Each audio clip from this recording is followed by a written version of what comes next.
The first hidden feature is how to play your footage back at double speed while you're editing. This can save a ton of time while watching longer clips. I assume most of you will just click spacebar and that'll go through your timeline at 1x speed. If you click spacebar and then click L, it'll allow you to double your speed that you're reviewing. Alternatively, you can click J and that'll start to reverse your clip. And if you click J again, that'll do 2x speed of reverse. You can use your J, K, and L keys to play, reverse, and stop accordingly. The next hidden feature is exporting a still frame from your project. On these three lines, you can click them and say export still frame. This is going to give you the option to export either a PNG or a JPEG directly from your video edit timeline. The next is how to add a freeze frame, a super important tool while editing. If I go ahead and click on my video, there's an option here called freeze. I can click that and it's going to create a moment of pause for our video, and I can drag that as long or as short as needed. The next feature is saving a color grade as a preset. Let's say I have my clip that I want to grade. I apply my LUT, I do a temperature conversion, I add some brightness, some contrast, etc. Once I'm done with this, I can either choose to apply to all or save it as a preset for other projects. If I click Save as Preset, what that'll do is upload it into our adjustment and our presets folder. We can then go and import that preset onto our timeline. And what you'll see here is the color grade that we just changed and the values are maintained in that preset. And again, you can upload those to different projects. Another important feature for professional editors is color grading scopes. If you go to the top three lines here, you can say kaleidoscope and turn on. What this will give you is a preview of your 3 scopes that you need in order to color balance and color grade effectively. For my mobile CapCut users, this one's kind of cool. If you go to new project, there is a library of hundreds, if not thousands of assets for you to use. Personally, I love the backgrounds. I think there's some really cool choice of backgrounds that you can use. Intros and outros, transitions, scenery, etc. And the great thing is it's all free. You can use these without charge. So a great way to save some money, just find your stock footage assets directly from the mobile CapCut app. Another personal favorite feature of mine are the body effects. If you go to effects and you scroll down from body to funny faces, there are some hilarious effects that you can apply to your video. They are a little bit hidden at the bottom of body effects, but you know, a great feature, like let's go and apply 2. I can now have a big head and that strange big mouth feature. An effect that is really surprisingly hard to find is your keyframe animator for smooth zoom ins and outs. Let's say I add a keyframe to my timeline and I add another keyframe here and I zoom it in.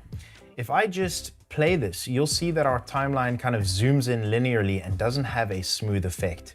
What I need to do then, if you want a smooth effect, is click on my video, right click and say show keyframe animation. If we click this arrow icon and then click on scale, it's going to open up our 2 keyframes. You can see that this line in between them is a linear straight line. That means there is no changes in the motion speed between our 2 keyframes. I can then add some graphs to adjust the motion between these 2 keyframes.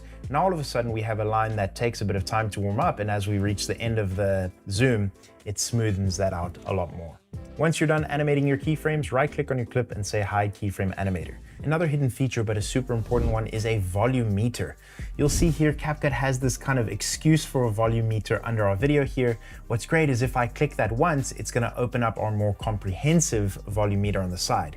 This allows us to play our video, and as we play, it'll give us the levels for how loud or how soft our video is playing. Another hidden feature, or kind of a shortcut, is disabling an individual track or multiple. If I click on my track and click V, you'll see that it takes that video and doesn't delete it, but merely disables it. I can also select these other ones and click V as well, and it's going to disable all those tracks. A great way to kind of hide certain video tracks that you don't want to see while playing through. The 11th hidden feature is a captions tool. So if I click on my video and I go to captions, I can go to auto captions and generate some captions, but that's not where it ends. Let's wait for this to finish. What you'll find in this dedicated captions tab is a whole bunch of pre-made animations for your captions. You have multi-line animations, you have bounce out, a personal favorite of mine, zoom out, fade in. That is really, really nice, this kind of fade in effect. Test it, play around with it, but you need to generate these captions using auto captions in order to get access to this captions tab. If your computer is struggling to play back your footage, go back to our favorite 3 lines and you can go to preview quality and select performance priority. This is gonna downgrade the quality of your timeline in order to smoothen out that playback while you're editing. But don't worry, when you export your video, it'll export that video at full quality instead of performance priority. The second last feature is a new and amazing feature in CapCut. If you right-click on a video that has cuts within it already, you can say split scene. What this is going to do is add cuts for each different shot within that video, which is incredible. Let's say I don't like this shot, I can go ahead and cut that, and it's going to remove that shot entirely. A fantastic tool to save you a ton of time when cutting up clips with different shots in them. And the last feature, not so hidden, but if you go to the top right, there's a shortcut tab where you can learn so many other hidden shortcuts from timeline to player to basic to other. There are so many shortcuts that I think many of us won't and don't make use of while we're editing. These can help not only make your editing faster, but make you have a better output and better project. Guys, I hope you found this informative and that I brought some light to some hidden features inside of CapCut. See you in the next video. Goodbye, everybody.